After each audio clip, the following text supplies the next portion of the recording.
If you have a financial planner, you could be paying him or her thousands of dollars and not even know what you're paying for. It's key to know exactly what those proceeds are going towards.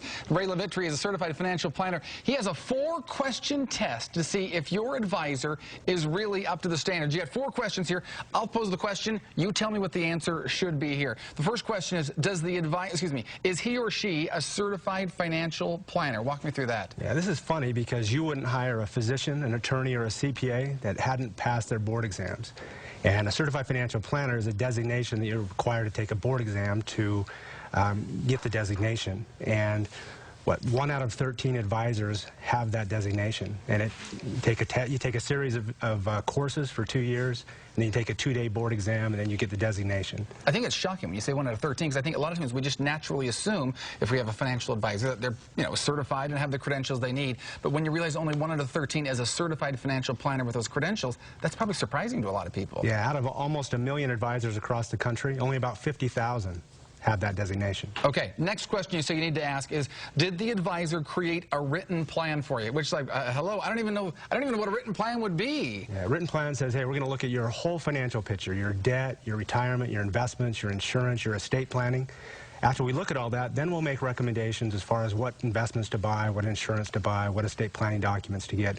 But we shouldn't be just looking at a piece of the portfolio and making, recommendations based on just some limited look at what you have. It's sort of like if you have a goal, you need to have a written goal. Kind of, it helps you, visualize it. The same for a plan. There shouldn't just be some abstract plan. It should actually be written down. Exactly, and it should be. And we're not talking about once and done planning. A lot of advisors will say, "Here's a plan," and they'll use the plan to sell you a product. We're talking about a plan that's created, and after it's created, it's reviewed every 6 months, or at least at the minimum every year, so you can see I'm tracking towards my goals. I'm going to get there. Okay. The next question you say you need to ask is, can your advisor be objective? I would assume most people are objective, but you say sometimes they're tied into things. Yeah, definitely. In fact, the way you can determine if they're objective is to determine how they're paid.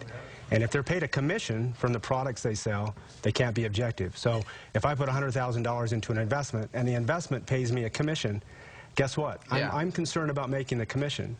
You want to find an advisor who gets paid directly from you. And that's a fee-only advisor. And those are even rarer than the certified financial planners, right? Yeah, there's only about 2,500 of those across the country and about 20 in Utah. So you have to search a little bit harder to find one of those. Yeah. And the last question you say is, does your advisor regularly contact you? What kind of contact are we talking here, and how often should it be? Well, this is the downfall of the industry. Most advisors sell a product and move on to the next client.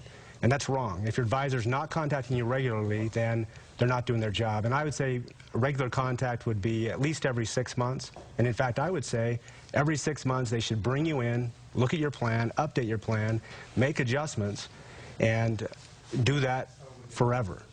Some great tips there, and there are 4 questions that you should ask yourself if you have a financial planner. Ray really wants to help you out as well, especially if you're getting ready to retire and you might really need some help in a hurry. He's written the book on how to retire. It's called 20 Retirement Decisions You Need to Make Right Now. It's the name of the book, and he wants to actually give it to you. Just go to his website, networthadvice.com. Click on the button that says Contact Us. If you are within 5 to 10 years of retiring, just tell him so, and he'll give you a copy of his book. If you have a little longer until you retire, he'll still give you a great deal on it. You can buy the book for half price, what you find it like Barnes & Noble or Deseret Book or something like that.